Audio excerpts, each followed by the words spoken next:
Thank you. Welcome back, where we talk about exercise. God designed this living machinery to be in daily activity, and in that activity is its preserving power. So what's a preservative? Something that stops you going bad or off. And I find that when I meet people in their latter years of life who are in good working order, it's because they're active. And you might have heard of the Blue Zone. National Geographic looked at groups of people who commonly live till a very long life. In fact, they even eventually wrote a book called The Blue Zone. And the three main people that they looked at was the Okinawans, which is a Japanese group. I think it's an island, and they commonly live to their into their hundreds. But it's not just long life, it's quality of life. These people are still active, even when they're 100. They also looked at the Sardinians, which is an Italian group, and they also live long lives and quality of lives. But also in Lehman University, they looked at a group of Seventh-day Adventists who also live long lives and quality of life. Now, there were three common denominators with these three groups of people. One was they're very social. Another was that they eat food in its natural state. Some of them eat meat, but if they do eat meat, it's a very small part of the diet, and it's usually healthy meat in a natural environment. But the third common denominator was they're very active. In fact, the journalist was trying to keep up with one Sardinian man who was climbing up this big mountain to check his goats, and this guy was about 90, and the journalist could hardly keep up with him. So, always active. The body must move. Strength comes by exercise. There's no other way. And stagnant pools breed disease. Stagnant bodies breed disease. You gotta move. Now, there is a type of exercise that the exercise physiologists today are claiming is the most powerful form of exercise. It's the high-intensity interval training. So as the name implies, this high-intensity interval training are intervals of high intensity. So let's define high intensity. So high intensity is anything that gets the heart rate up and get you breathing deeply. So my husband and I, we live in a fairly hilly area. We're up in the mountains. So in our morning exercise, we run up hills. Now, not everyone can run. So if you can't run, try an exercise bike. In fact, most of the research that's been done on the high intensity interval training has been done on an exercise bike, because you're holding on, especially if you're a little unstable, and you can go really, really fast, and then recovery time is going a little slower. In fact, recovery time is usually going a lot slower. So high intensity is running as hard as, or cycling as hard as fast, or swimming, or push-ups, or if you have those little trampolines, jumping really high, or jogging on the rebounder. It's got to be high intensity. And the research is showing that 30 seconds high intensity is a good amount. Now, you might think 30 seconds isn't very long. Try it. Try running as hard as you can up a hill for 30 seconds. Now, when I first read of this, I was so impressed, I started to try it. When I get to 20 seconds, my body says, that'll do. When I get to 25 seconds, my body says, this is ridiculous. When I get to 30 seconds, I feel like I'm dying. That's what you've got to get to. This is no gentle stroll. It's like anything in life. The more you put into it, the more you will get out of it. Well, what's recovery time? The research is showing that the best recovery time is not just standing still, but it's actually moving a bit. Often with recovery, I'm just doing some stretches, maybe stretching legs. I haven't got the skirt on today that allows me to squat or do the good leg stretches. I don't wear this skirt on my morning walk. Very important that you have comfortable clothes and very, very warm clothes, but not too warm because you're going to get warm. Someone said to me, when I asked them if they exercise, they said, oh, it got too cold. I said, no, it's the best time because your body is going to get very, very warm. In fact, the best way to warm the body is move the body. That's the way God meant for our bodies to get warm, is to move. I've got a friend, his name's Dr. Jonathan Gibbs. He's got 3 PhDs. He lives in Los Angeles. And one of his PhDs was the effect of exercise on the cell. And he told me that when you get to your high intensity, to that 30 seconds, he said a network of capillaries is opened in the body that equals the distance around planet Earth. Oh, I can hardly get my mind around that one. That's quite incredible. I used to suffer from cold feet all the time. In fact, often I'd be sitting in my little ensuite with my feet in the hot water to just try and warm them up. I don't get cold feet anymore. It's because of exactly what Jonathan Gibbs said, because it opens a network of capillaries way out to your extremities. One lady said to me, my little girl complains because every morning I'm dressing her and my hands are cold. She came to Misty Mountain. She heard about the high intensity exercise. She emailed me 6 weeks later. She said, my little girls are very happy because my hands aren't cold anymore, because she's exercising. You see, cold hands and cold feet are like naughty children. Don't let them be. Don't let them be. Don't let them get cold. In bed, we're always warm, is that right? Well, when you get out of bed, you're going to get cold unless you put some warm clothes on, yeah?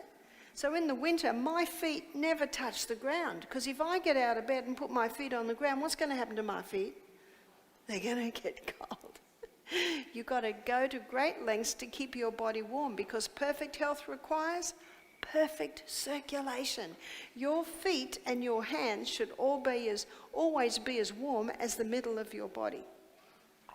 Now, I'm only slight, so I get cold very quickly. So I go to great lengths to put warm clothes on.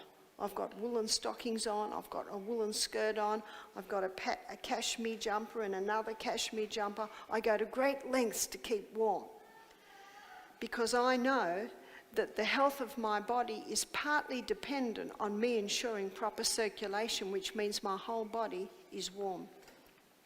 Any part of your body that gets cold, the blood's not going down there. You see, we're warm-blooded creatures, and it's the blood that's the warmth. And if my hands were cold, they'd be really white.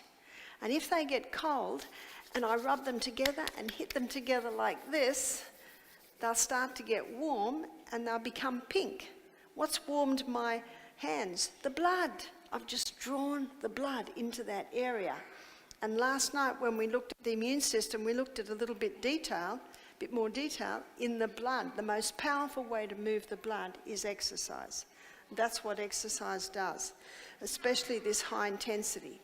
So recovery time. Recovery time takes usually about 90 seconds. That's if you're quite fit. If you're not fit, your recovery time might be a little bit longer.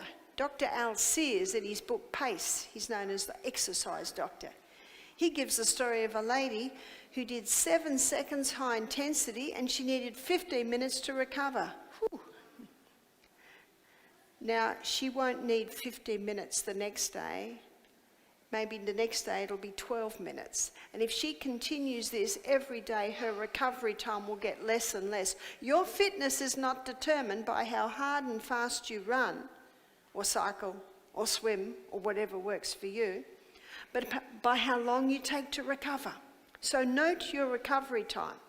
So the book Pace, the first word is progressive. This is progressive. The more you do it, the stronger you get, and the less recovery time you will need. So that's quite exciting. And age has got nothing to do with this. Did everyone get that?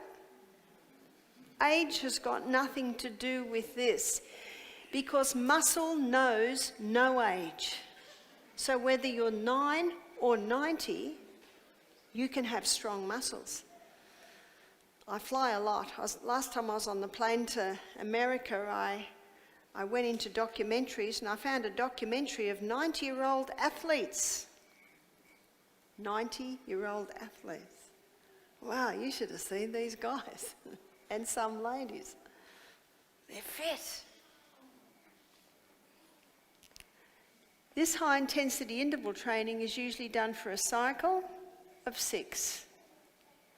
So does that come to? What's that, 12, 30 minutes? That's not long, is it? It's actually not long at all. Michael and I used to do a half-hour walk every day, 2 kilometres. We don't anymore. It's come down really, really short, which I'm so glad, because I've got a lot of stuff to do in the day. So I do the high-intensity interval training. I only have to leave myself 15 minutes. I run. Now let me just comment on running for a minute. It's very important when you run to not run on the cement or the tar. You've got to run on the earth, because that will give you a bit of give. And if you notice how children run, they always run on their toes.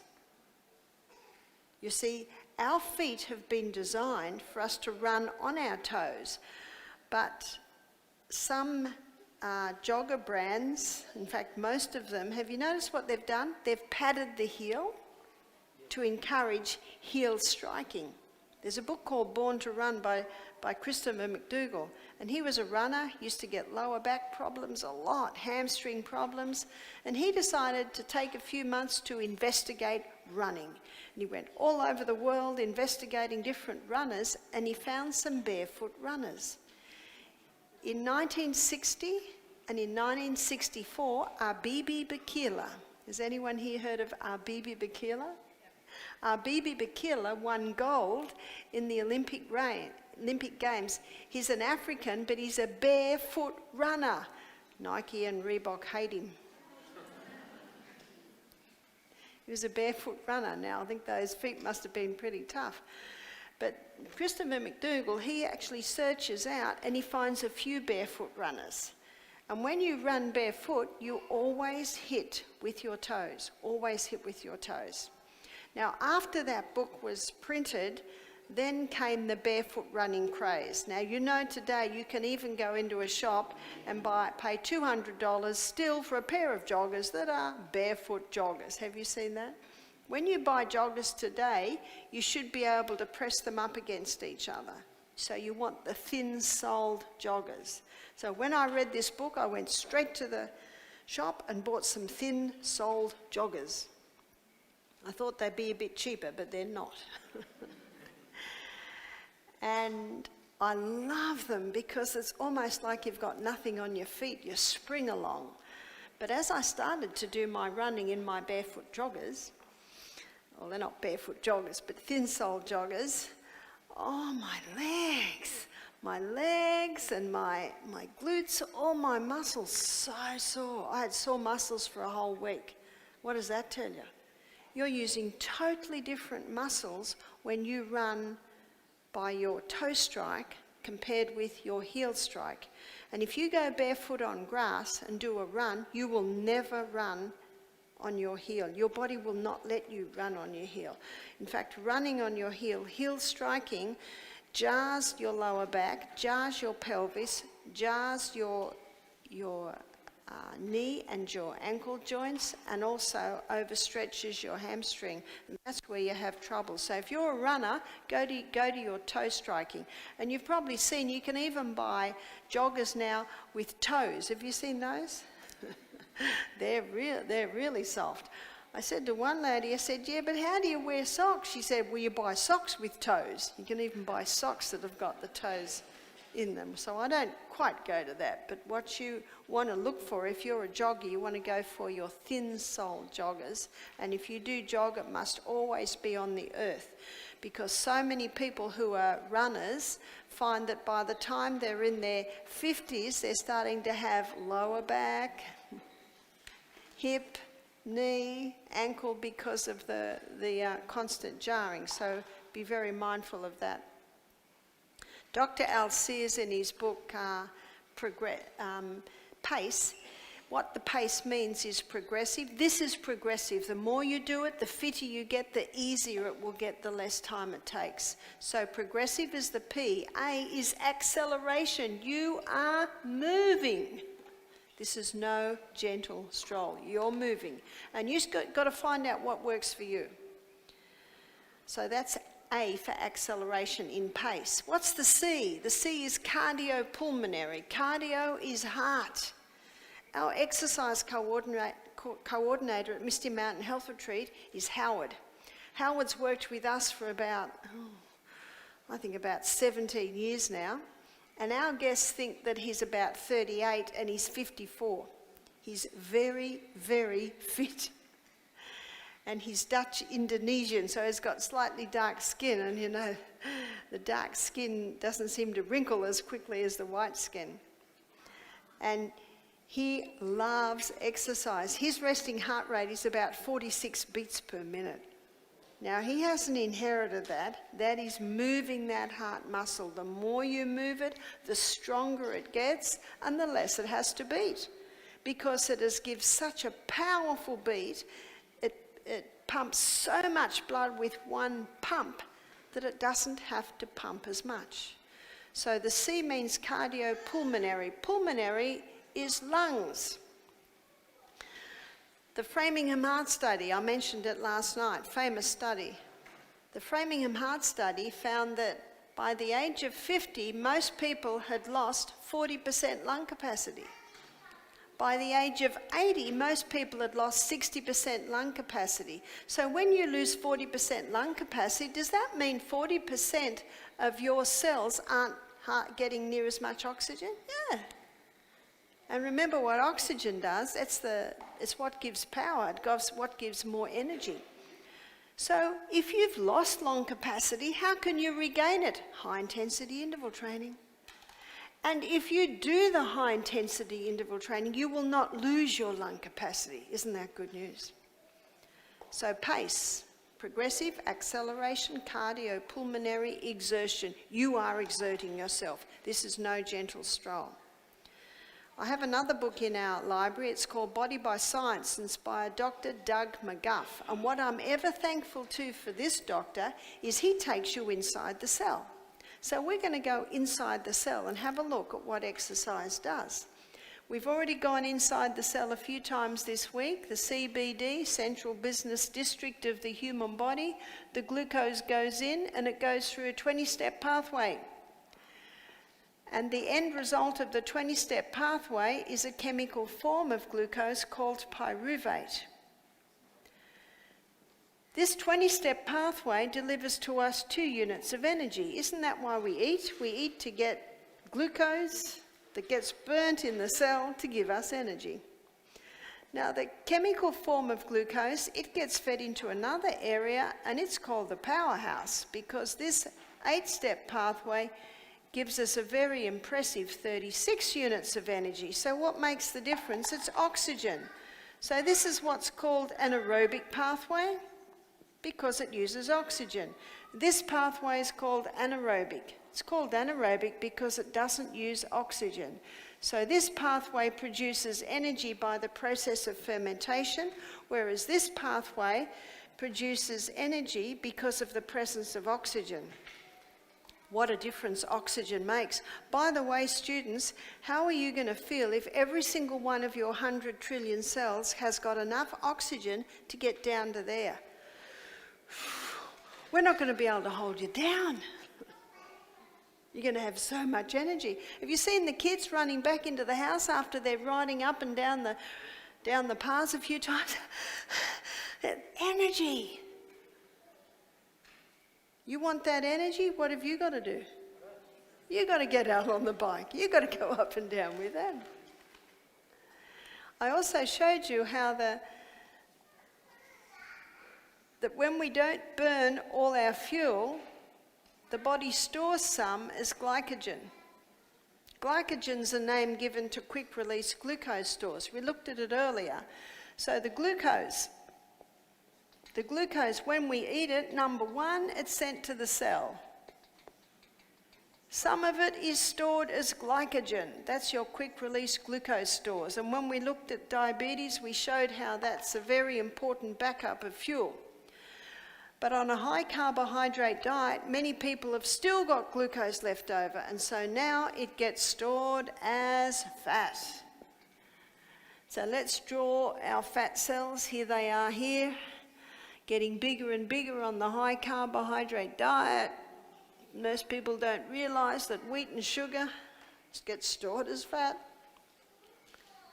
Now what I want to show you is what's happening in there when you're doing this high intensity interval training. So we're getting to the end of our first set of high intensity, the first set of 30 seconds. 20-step pathway speeds up, no wonder. 8-step pathway speeds up. But this 20-step pathway is very fast. And this 8-step pathway is slower.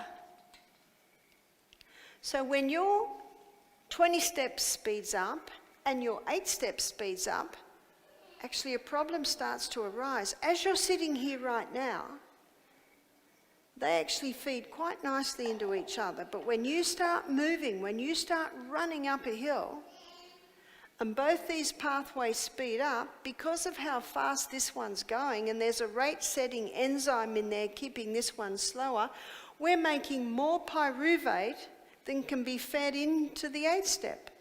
And so now the body stores it as lactic acid. You've heard of lactic acid? Now I've got some exciting news. I think this is the most exciting part of this presentation. In recovery time, what's recovery time? In recovery time, your liver converts that lactic acid back to pyruvate and feeds it into the powerhouse. So when you're in recovery time, just resting a little bit, you're burning just as much fuel as when you're running for your life. Isn't that good news? But there's more. So when you're in recovery time, that's when you stop and you're looking at the view, is that right? When you're climbing a mountain, it's a good idea to stop and look at the view a bit, isn't it?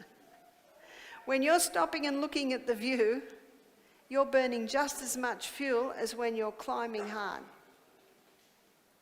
So that's good news, but something else is happening. Your lactic acid is being mopped up.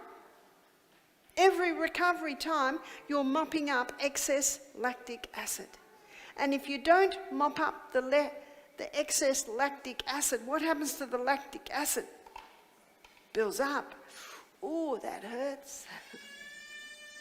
And when you've got a lot of lactic acid building up in the tissues, in the cells, that's creating an acid environment. And yesterday, when we looked at the acid-alkaline balance, actually it was only half an hour ago, when we looked at the acid-alkaline balance, where does disease grow? In the acid environment. Let's move on. We're actually getting to our second and third set of high intensity, and the glycogen stores are being plucked. Remember, they're quick release glucose stores. When you need them, they just get plucked, fed through the pathways, plucked, fed through the pathways. But we're getting to our fourth set, and our glycogen stores have all been used up. And the body goes, what are we going to do now? We're running out of fuel. And so the body's got something else up its sleeve. It releases the human growth hormone. The human growth hormone is a naturally occurring hormone which is active when we're growing. I haven't grown much after the age of 16. Often girls don't. My son, he grew 2 inches from 21 to 23. Boys can be growing a lot longer. It's usually good news to boys. So my human growth hormone, when I stopped growing, when we stopped growing, it went into retirement. But in a crisis, and your body sees this as a bit of a crisis, you're running for your life. Wow, we need some help here. The human growth hormone is activated from the pituitary gland. Now, the human growth hormone is often called youth hormone, and you'll see why when I explain what it does. So the human growth hormone is activated, and it causes a release of hormone-sensitive lipase. Hormone-sensitive lipase is an enzyme that breaks down fat, but it particularly breaks down your fat stores, because isn't that what fat is? It's just stored fuel. And remember, we're running out of fuel. The glycogen stores have all been plucked. So the human growth hormone is activated. It causes a release of hormone-sensitive lipase that starts breaking up your fat stores, and your body stops burning glucose as fuel and becomes a fat burner. Now, the reason why your body starts burning fat as fuel is because glucose, it burns at 4 calories per gram. Whereas fat, it burns at 9 calories per gram.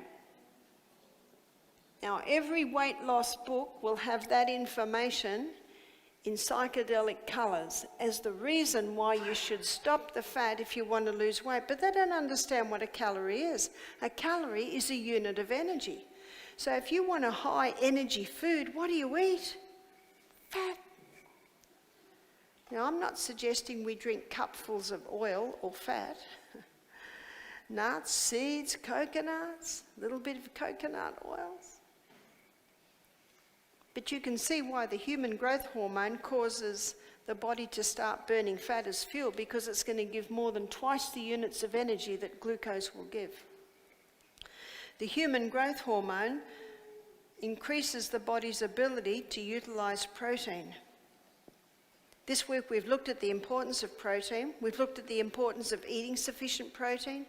We've looked at the importance of not drinking a lot of water with your meals, so you're not watering down your hydrochloric acid so you can break down your protein. Now we're looking at another aspect, and the high intensity interval training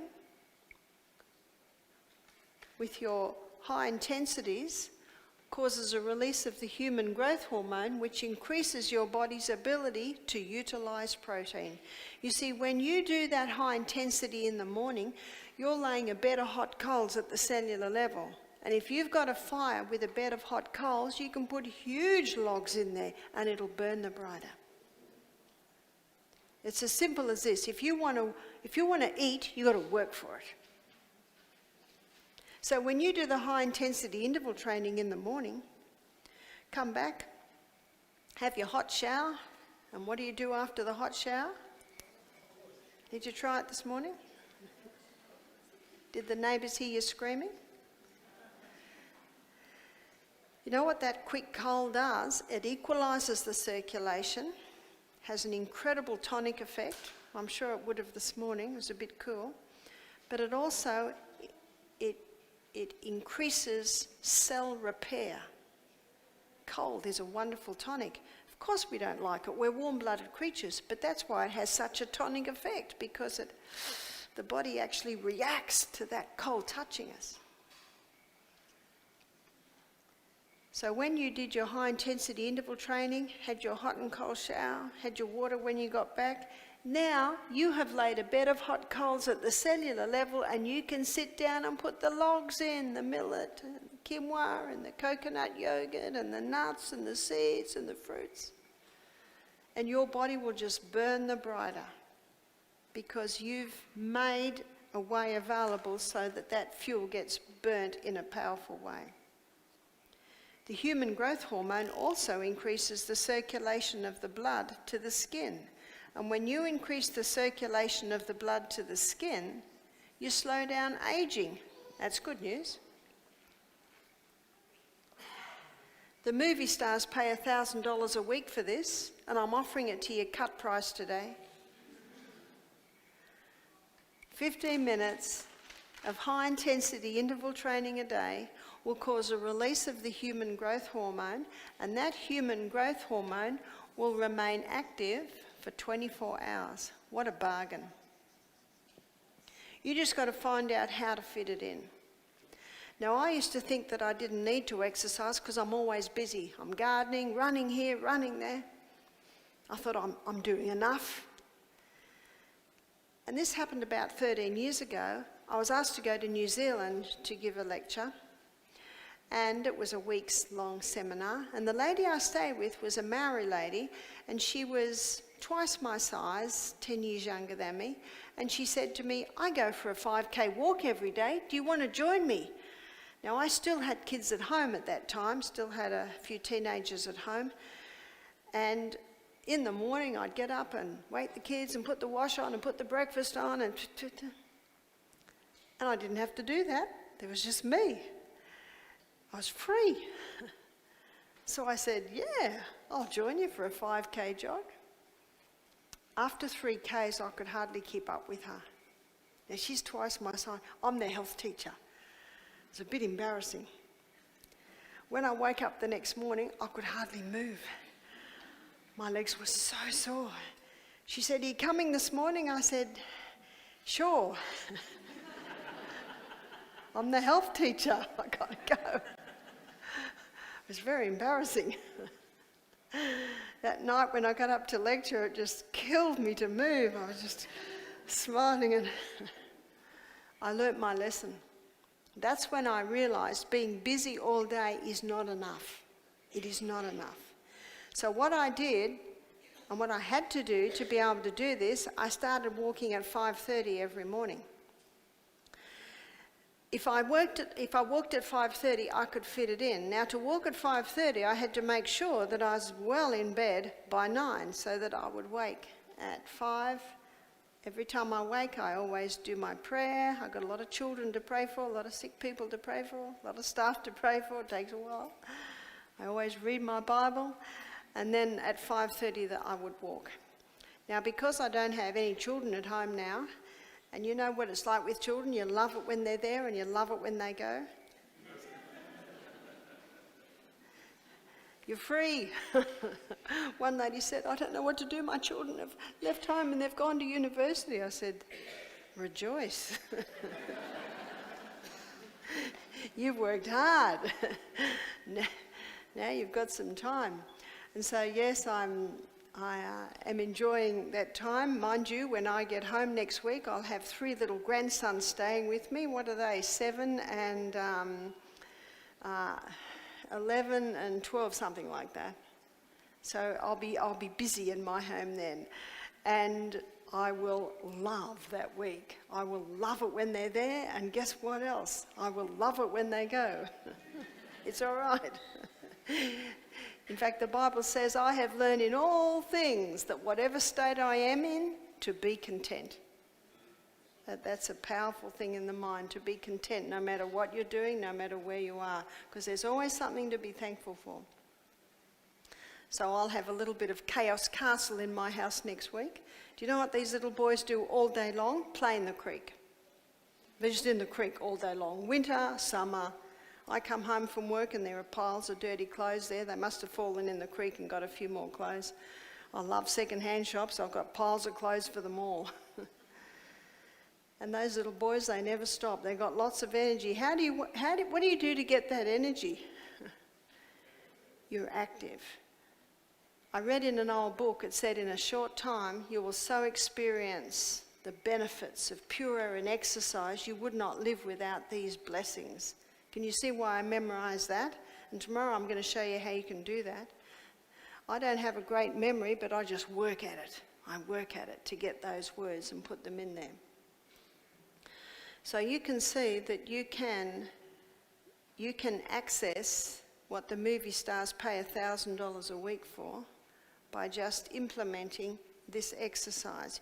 You just got to find out how to fit it into your day. Because I think we've all got 15 minutes, is that right? If you don't think you've got 15 minutes, just have an assessment of what you do with your time in the day. How much time do you spend watching television? How much time do you spend on your computer, on your iPhone, on your iPad? Just address all that. But there is a form of exercise that is probably the most accessible no matter who you are and no matter what age you are, and that is rebounding. Rebounding is a little mini trampoline. Now, Albert Carter, he wrote a book on rebounding. I think he wrote his book in about the 80s or 90s. You see, he was an Olympian trampolinist. And he married and had a couple of little children, and they would do a trampoline show. They would go from town to town doing this, all these tricks on the trampoline. And he noticed that his little 4-year-old girl, he could hold her feet, her ankles, and she could do one-arm push-ups. Have you ever tried one-arm push-ups? Even a 4-year-old finds that very hard. And his little boy was 7, and he would challenge kids at school. He'd do 1,000 push-ups. And he scratched his head and he thought, why are my kids so strong? I don't know if he ever looked in the mirror, but you know, he was built like this. No weight building, just trampolining. So he began to investigate why was this form of exercise so powerful. And he found it very hard to get any documentation on this until he came to NASA. And NASA discovered that the trampolining or the rebounding was the only form of exercise that increased the G-force of their astronauts to be able to handle going out of space. And what NASA found was when their astronauts got back from out of space, they had lost 25% muscle strength and also bone strength. And what rebounding did, it reduced that loss because in outer space there's no gravity. And rebounding defies gravity more than any other form of exercise because you're constantly going up against gravity.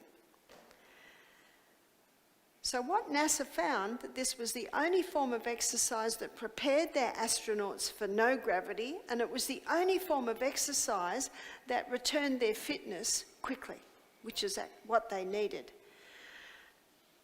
But Albert Carter, he was even more intrigued as to why. Why was this such a powerful form of exercise? And this is what he found. He found it's the only exercise that defies gravity. Well, most exercise defies gravity, but no exercise defies gravity the way this does.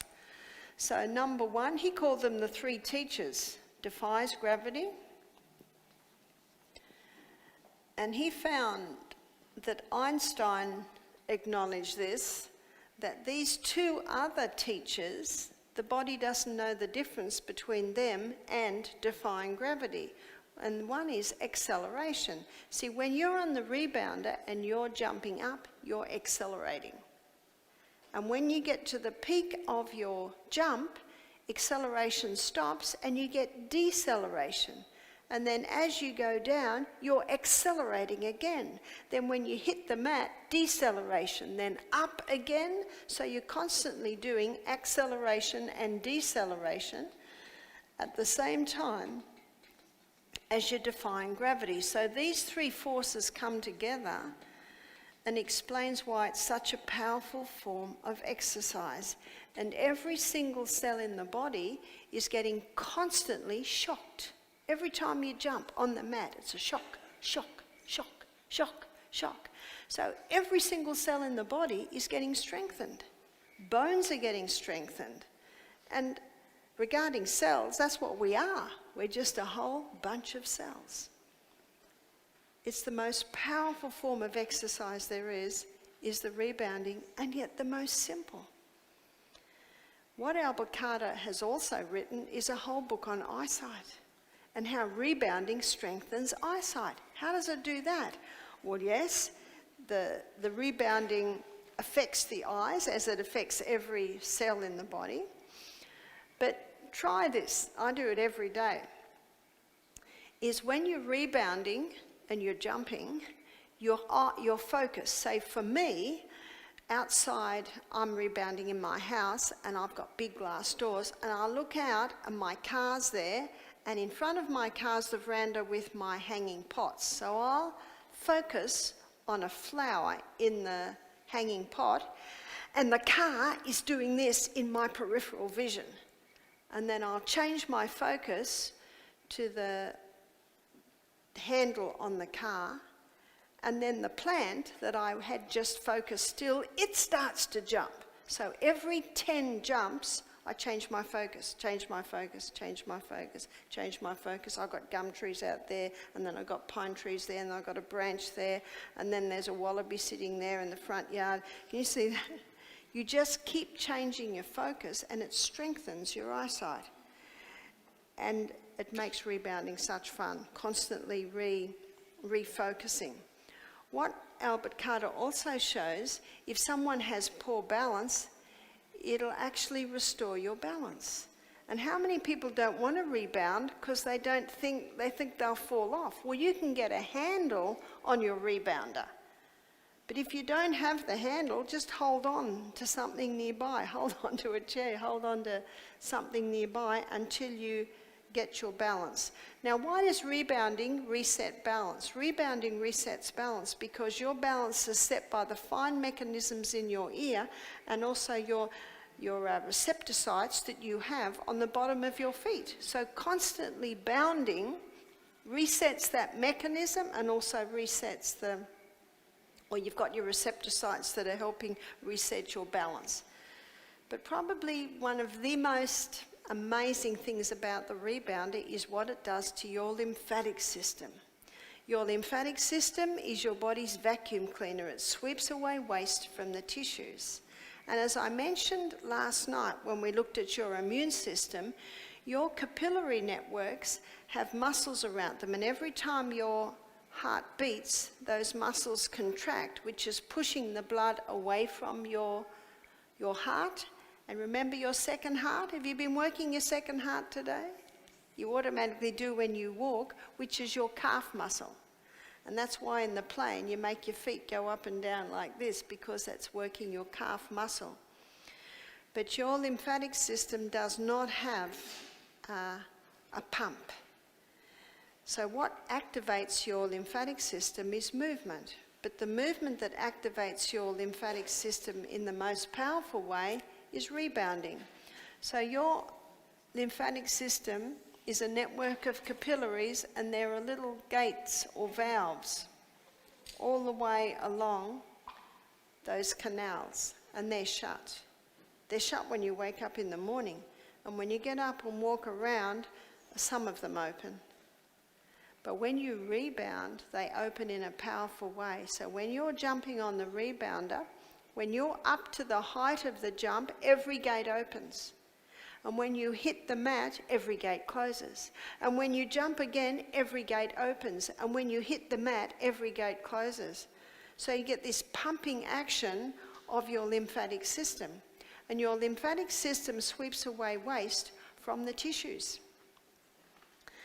And on our first night, we looked at the role of microorganisms in disease and how they're just opportunist organisms. They're just going to be found where there's a lot of waste. So activating your lymphatic system every single day, you only have to jump on that rebounder for 2 minutes and your lymphatic system is activated to the point where it'll stay activated all day. Activated meaning those little gates will keep opening and shutting. Because every time you move, every time you walk, every time you turn around, that helps to maintain your lymphatic system constantly moving. So for people who have edema, rebound. For people who are retaining fluid, rebound. For people with poor vision, rebound. For people with the balance problems, rebound. For people with incontinence, rebound. One lady said, no, I stopped rebounding because if I rebound, I feel like I'm going to be incontinent. I said, that's because that's the very muscle that's strengthened when you rebound. And when you get your rebounder and children visit, where will they be? On the rebounder. I've come to the conclusion that people get old because they stop jumping. It's time to jump. And if you're a little uncertain, all you have to do is start with this. That's all you have to do. You don't have to leave the mat. The best is you jump, but just get yourself used to it. One of the best knee rebounders is the knee duck. It's an American rebounder, but they have an Australian distributor. So I'm warning you against the $29 jobs that you'll find in the sports shop, because it's almost just like jumping on the ground. And some say, well, can't you skip? Can't you just jump? Every time you land on the ground, you're actually jarring your body. The beauty of the rebounder is you've got this bounce, so there's no jarring. There's no jarring at all. So people with knee, ankle and hip problems, it's the best form of exercise there is. In fact, if every office had a rebounder in the corner and everyone in the office rebounded for 1 minute every hour, I think the office would be closed about 3 o'clock in the afternoon because all the work would be done. The people's minds would be so much clearer. So it is one of the, it is classified as the most powerful exercise that there is rebounding, and yet it's the simplest. Now the figures are, and Albert Carter states that you only have to do 3 minutes 3 times a day. That's not very much, is it? Or you can implement your high intensity interval training on it. Some people like their morning stroll, nice and quietly through the trees. I said, do your morning stroll, but when you come back or before you go, do your interval training.